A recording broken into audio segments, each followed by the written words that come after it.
students hello students अस अज गल लगे हैं डिफाइन वन ओम बच्चे ओम की आ ओम का सिंबल होंगे it is equivalent the volt per ampere ohm it is a unit of resistance ohm की यूनिट है रजिस्टेंस का कई बार वेख्या गया है कि तुसी पंजाब स्कूल एजुकेशन बोर्ड ला लो या CBSE ला लो तो क्वेश्चन एग्जाम च बन जाता है डिफाइन वन ओम बहुत बारी एग्जाम च है इस करके मैं क्वेश्चन बना के आंसर बनाया है मैं डिफाइन वन ओम एक्चुअली कि यूनिट है रजिस्टेंस का ना अच्छा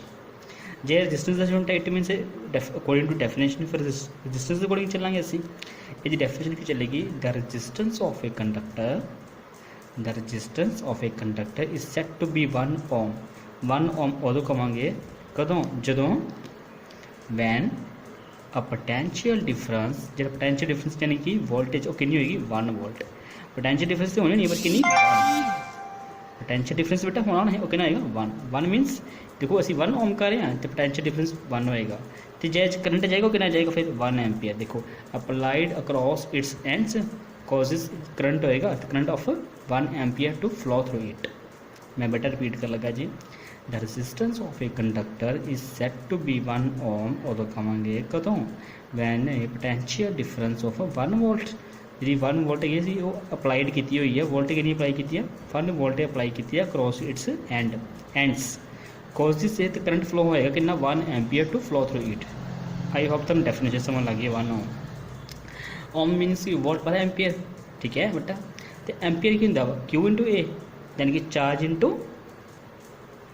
सॉरी बेटा एम्पीयर एज इट ही है वोल्ट है ना वोल्ट का फॉर्मूला किंदा चार्ज ओवर कूलम ठीक है work over charge work upon charge बेटा वर्क का यह चार्ज है ठीक है क्योंकि मैं ता लिखा डिमेंशन बनाने वास्ते रजिस्टेंस की डिमेंशन कई एग्जाम पूछे गए नहीं अच्छा बच्चा मैं वर्क एज वर्क रहन था क्यू नू चार्ज होंगे ना चार्ज ये होंगे ए तो टी मैं तुम सैटरडे एक डैमो लाई सी क्लास लाई सी और जो तुम दसिया सी मैं कि Q is equal to A T तुम पुराने वीडियोस देख चुके बेटा ए एज इट आ गया ठीक है बेटा वर्क इन द एनर्जी तो एनर्जी डिमेंशन की M1L2T -2 बेटा ठीक है आ कितने होंगे 2A² हो गया बेटा ठीक है अच्छा हूँ ए टी है हूँ देखो बेटा M1L2 A T -2 C A T बजा की होगा माइनस था -2 तो -1 -3 हो गया ठीक है बेटा ए दी स्केयर है होगा माइनस यानी कि ए दी पावर -2 आई होप तो बेटा डिफाइन 1 ओम समझ लग गया बेटा बहुत ही important for exam this is very important define 1 ohm okay बेटा अपन नेक्स्ट कर लगे हैं बेटा नेक्स्ट है मोबिलिटी डिफाइन मोबिलिटी बहुत ही इंपॉर्टेंट क्वेश्चन है बेटा MOBILITY बेटा मोबिलिटी ठीक है MOBILITY मोबिलिटी बेटा देखो मोबिलिटी की है यानी कि मोबिलिटी तो बनया मोबाइल चार्ज तो ही बनया mobile charge carriers are responsible for conductivity line बहुत मेन है बेटा जे मोबाइल चार्ज होंगे वो रिस्पोंसिबल होंगे for conductivity mobile charge carrier are responsible for conductivity in metals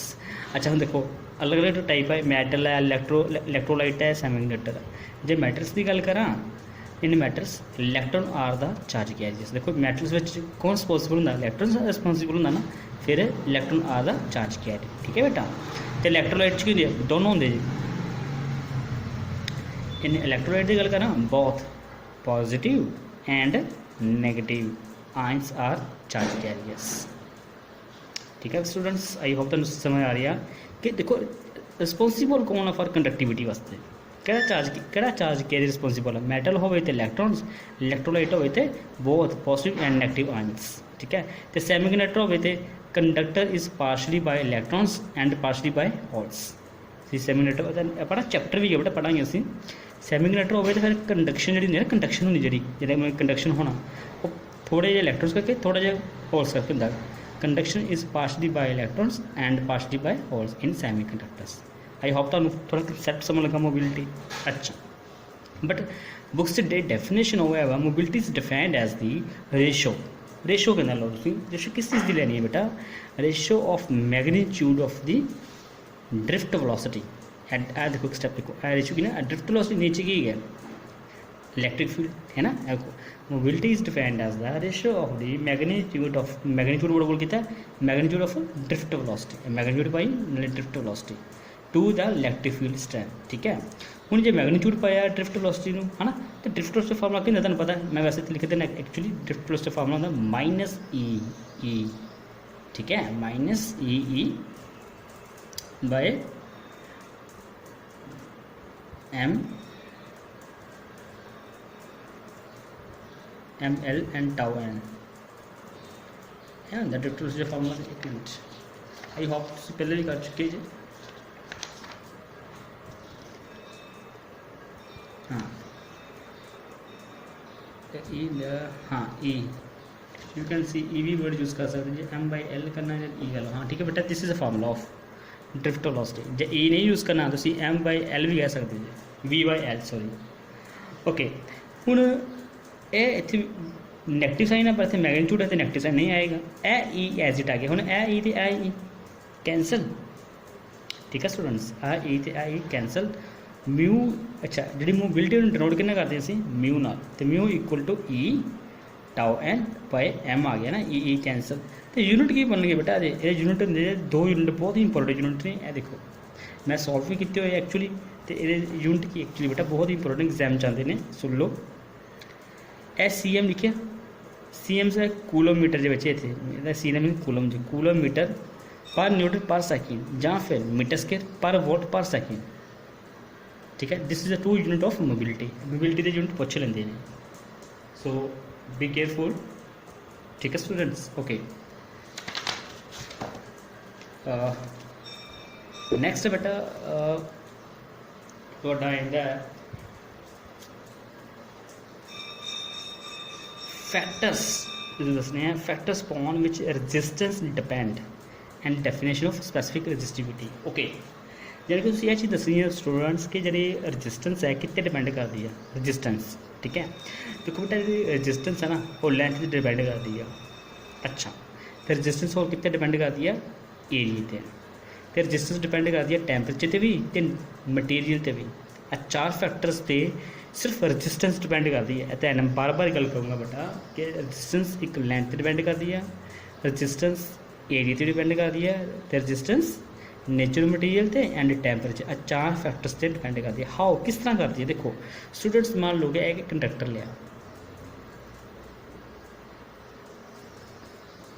ठीक है हूँ आ बेटा ये एरिया ठीक है मान लो मैं यही खिंच के लंबा करदा